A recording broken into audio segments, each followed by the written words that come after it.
Assalamu alaikum friends, once again welcome to my channel Environment and Sciences. Today we will discuss about the fourth type of pollution which is noise pollution. जिसको हम noise pollution कहते हैं, शोर की आलूदगी कहते हैं. Mean के unwanted या unpleasant noise in the environment is called noise pollution. Mean के ऐसा शोर, ठीक है, ऐसे शोरगुल जो आपको पसंद ना हो वो क्या कहलाएगा? नॉइस पोल्यूशन कहलाएगा. अब इसके अंदर दो चीज़ें होती हैं, एक म्यूज़िक होता है और एक नॉइस पोल्यूशन होता है. शोर ही है, ठीक है. अब जो म्यूज़िक है वो एक लेवल पे, एक ड्यूरेशन में, एक टाइम तक अच्छा लगता है, ठीक है. फॉर एग्जांपल आप सो रहे हैं, यहाँ पे नींद कर रहे हैं और साथ वाले घर में आपका पसंदीदा गाना चल रहा है, ठीक है, और लाउडनेस चल रहा है. आप बहुत ज़्यादा थके हुए ऑफिस से आए और आप सोना चाहते हैं लेकिन वो म्यूज़िक बज रहा है. बजाय कि वो आपको अच्छा लगे, वो आपको डिस्टर्बेंस कॉज करेगा, आपको नींद नहीं करने देगा, आपकी बॉडी के ऊपर स्ट्रेस डालेगा, आपको अग्रेशन करेगा, स्लीप नहीं करने देगा, तो जिसकी वजह से वो आपको शोर लगेगा. शोर यही चीज़ है कि आपको अनप्लीजेंट अनवांटेड नॉइस है, ठीक है. इसको और दूसरी तरफ क्या है, ये था म्यूज़िक लेकिन कन्वर्ट आपके डिज़ायर के मुताबिक नहीं है, तो ये क्या हो गया? शोर बन गया. तो दूसरी तरफ ट्रैफिक का शोर हो गया.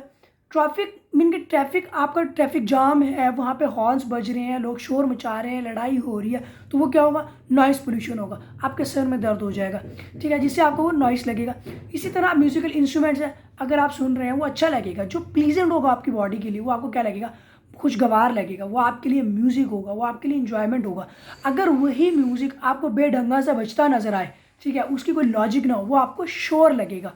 ढोल बज रहा है, बेढंगा बज रहा है, कोई बच्चा बजा रहा है, तो वो आपको शोर लगेगा. लेकिन कोई उस्ताद बजा रहा है, कोई जिसको बजाना आता है, वो आपको अच्छा लगेगा. This is the difference between the noise and the music. दोनों चीज़ों में फ़र्क है. तो अगर हम इसकी कॉजेज़ की बात करें, इसका हमारे इंसानों पे क्या फ़र्क पड़ता है? इंसानों के साथ साथ इसका जानवरों पे भी इफेक्ट पड़ता है. जहाँ पे शोर होगा वहाँ पे जानवर भी चले जाते हैं, भाग जाते हैं, ठीक है. शोर मतलब कि जानवर भी सुकून परस्त होते हैं. आपने देखा होगा कि किसी फसल के अंदर अगर कहीं पर ढोल बजाया, कोई चमची लेके कोई प्लेट बजाया जाए, वहाँ पर सारे परिंदे उड़ जाते हैं. कहीं सीटी बजाया जाए, कि बंदूक की गोली की आवाज़ है, जो सारे परिंदे वार्म अप कर जाते हैं. तो दूसरी बात ये होती है कि अब आपके साथ वाले घर में शोर हो रहा है, आप जब उठेंगे जाके उसको यानी कि कहेंगे भाई जब मुझे नींद करनी है, मैंने सोना है, तो इसको थोड़ी देर के लिए बंद कर दें. खैर वो बंद कर देगा. दूसरी बात ये ट्रैफिक का शोर है. अगर हम इसके कॉजेज़ की बात करें, इसके अंदर सबसे ज़्यादा जो प्रॉब्लम आती है, स्लीप डिस्टर्बेंस, एग्रेशन, ठीक है, एग्रेशन बहुत ज़्यादा, गुस्से का आ जाना, ठीक है, और फिर उसका स्लीपलेसनेस ये हो गया, और उसके बाद चिड़चिड़ापन, और फिर आपकी बॉडी में बहुत ज़्यादा चेंज, फिजिकल चेंज आना, आपके बिहेवियर के अंदर चेंज आना, बिहेवियर चेंज जिसको हम बोल सकते हैं, बिहेवियर के अंदर चेंज आ जाना, ठीक है, सारा दिन चिड़चिड़ापन रहना, इस सारे की सारी किसकी है? नॉइस पोल्यूशन की वजूहात है.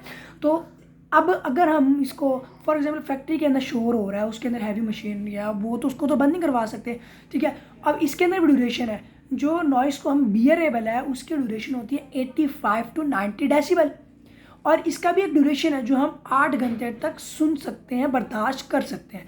अगर इसके बाद या तो इसका लेवल बढ़ा दिया जाए या फिर उसका ड्यूरेशन बढ़ा दिया जाए, तो दोनों कंडीशंस के अंदर वो हमारे लिए नॉइस पोल्यूशन की वजह बनेगा. और उसके बाद उसका इफेक्ट आपको मैं पहले ही बता चुका हूँ, ठीक है. वो सारी चीज़ें उसकी वजूहात बनेगी.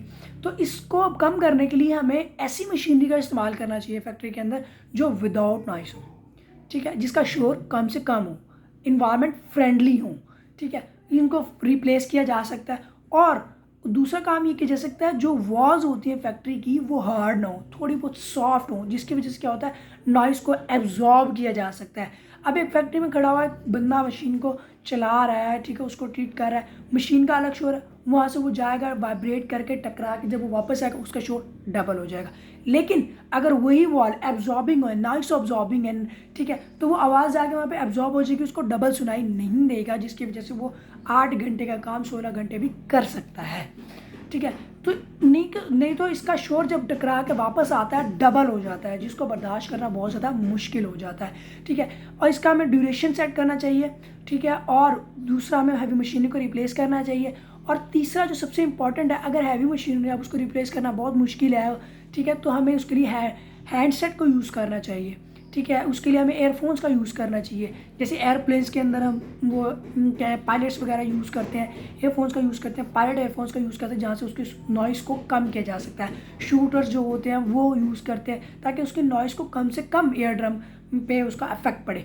उस एयर ड्रम हमारे लूज हेयरिंग लूज भी हो सकती है, इससे हमें हेयरिंग लूज भी हो सकता है जिसको हम बचाना बहुत मुश्किल है। अगर हम कंटिन्यूसली शोर को सुनते रहेंगे तो हमें ऊंचा सुनना शुरू कर देगा, तो जिसकी वजह से हमारी हेयरिंग जो कैपेसिटी है वो कम हो जाएगी। तो इन सब चीज़ों से बचने के लिए हमें इन सारी प्रिकॉशंस करनी चाहिए। उम्मीद है कि आपको वीडियो पसंद आई होगी। अगर आपको पसंद आई है तो इसको लाइक करें, शेयर करें और सब्सक्राइब करना मत भूलें। थैंक यू, आज के लिए इतना ही। तो हम फर्दर नई नई चीज़ें लेके आते रहेंगे, हमारे साथ जुड़े रहिए। सब्सक्राइब